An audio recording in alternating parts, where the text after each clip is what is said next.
kaman idza nawali aqlihi quwa li ta'atillahi lahu maqad nawali dalam surat Az-Zumar dikatakan orang makan itu ya mubah, nggak dapat pahala juga tidak dapat dosa. Itu kebutuhan biologis, makan kebutuhan seseorang manusia biasa saja, bukan ibadah.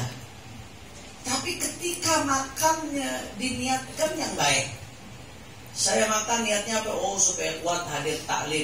Nanti kalau nggak makan akhirnya lemes gitu, hadir taklim nggak bisa konsen. Saya makan dengan niat untuk bisa melangsungkan kehidupan. Kalau langsung kehidupan, saya makan untuk hidup, bukan hidup untuk makan.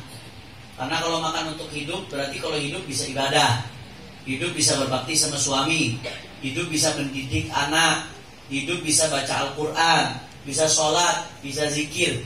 Tujuan saya makan untuk itu, bisa melanjutkan itu semua. Oh saya makan tujuannya supaya apa? Supaya saya merasakan kenikmatan dari Allah, jadi bersyukur kepada Allah. Makan bu, makan yang jadi kotoran. Tapi kalau diniatkan dengan niat baik, setiap suap makanan kita dapat pahala dari Allah Subhanahu wa taala. Allahu akbar. Kuncinya nih. Kuncinya. Contoh lagi, tidur. Sehari berapa jam itu tidur? Umumnya 8 jam.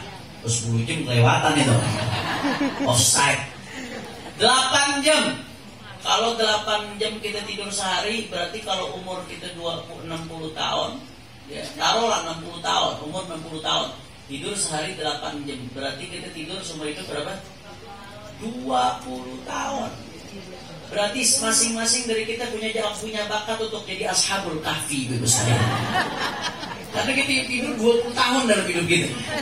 Itu kalau 8 jam, kalau 10 jam lain lagi ceritanya tuh. Nambah lagi. Tidur, detik-detik yang berlalu tanpa kita tahu. Lewat aja begitu. Ada apa kita nggak tahu kalau lagi tidur. Detik-detik yang begitu lama, 8 jam berlalu tanpa kita melakukan apapun. Saya mau tanya, orang tidur dapat pahala tidak? Enggak dapat pahala. Dosa nggak orang tidur? Enggak, selama tidurnya nggak bablas dari waktu sholat. Tidur nggak dapat pahala, nggak dapat dosa. Tapi cuma dengan niat, the power of niat.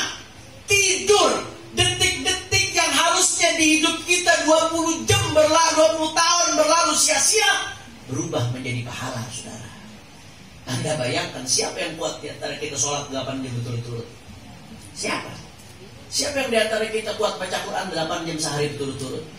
Siapa yang kuat di antara kita sehari berturut-turut zikir sampai 8 jam? Ada yang kuat 8 jam zikir? Tapi yang 8 jam tidur, kuat gak? Kuat banget, kencang lagi jawabnya. Nah sayang, yang 8 jam itu yang kita lalui begitu saja, cuma dengan nata hati.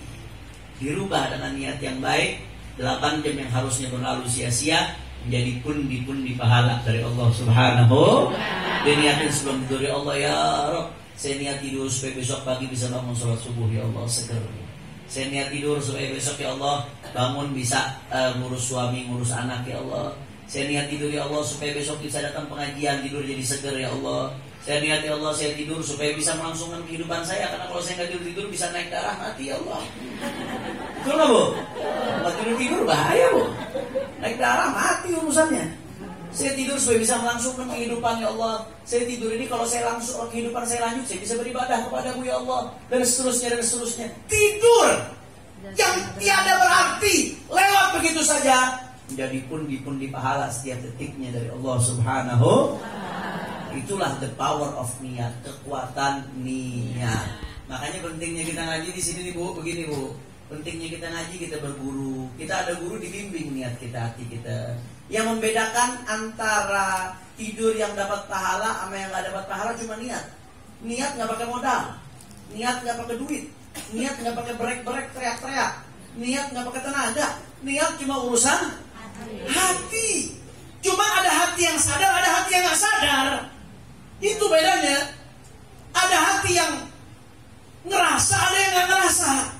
Nah kita di majelis ini dibimbing supaya hati kita sadar. Bagaimana waktu kita sebanyak mungkin menjadi bekal buat akhirat kita menghadap Allah Subhanahu. Itu tujuannya kita hadir majelis ini. Itu tujuannya keberadaan guru, supaya kita jadi orang-orang yang hatinya penuh kesadaran. Bagaimana caranya waktu-waktu kita betul-betul berkah, bermanfaat. Insya Allah. Suami istri hubungan, boleh apa enggak? Boleh. Tapi begitu berhubungan, ibu-ibu tadi boleh ada macam satu boleh. Begitu berhubungan, dia niatkan dengan niat yang baik, boleh aja, nggak ada pahala, nggak dapat dosa. Tapi dia niatin sebelum berhubungan, ya Allah, saya niat berhubungan supaya diri saya terhindar dari syahwat yang haram. Karena manusia punya syahwat atau tidak? Punya manusia. Kalau syahwatnya nggak disalurkan ke yang halal, khawatir lari kepada yang haram.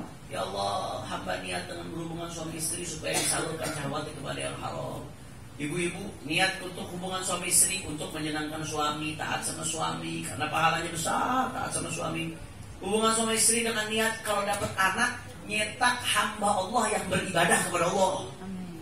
Itu dengan demikian, begitu dapat anak, ibu-ibu capek ngelahirin, hamil, nyusuin. Itu nyusuin luar biasa, capeknya namanya nyusuin, Bu.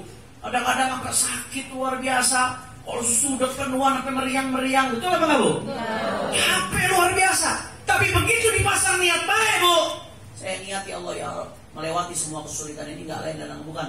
Hamba hanya pengen mencetak seorang hambamu yang beribadah kepadamu, ya Allah, ya Rabb. Selama anak kita masih hidup, kemudian dia melahirkan anaknya lagi, terus beranak pinak, mereka beribadah, kita dapat pahala dari Allah Subhanahu. Yang membedakan apa nih? Jelas atau tidak? Jadi ibu-ibu sekalian, saya pengen, andai kata di pelajaran siang hari ini kita nggak dapat apa-apa dari siang ini kecuali kesadaran akan betapa pentingnya masang niat baik, maka udah cukup. Andai ibu-ibu keluar dari tempat ini nggak dapat pelajaran apapun kecuali betapa pentingnya masang niat baik, maka pelajaran itu kalau dijalankan udah cukup. Itu akan merubah kehidupan ibu-ibu sekalian. Makanya insya Allah mudah-mudahan keluar dari sini bisa diamalkan insya Allah. Amin ya Rabbal. Wa yushtaratu lisidqin niyat la yukadzibahal amal. Nah, tapi niat bukan sekedar niat. Niatnya harus tulus benar-benar.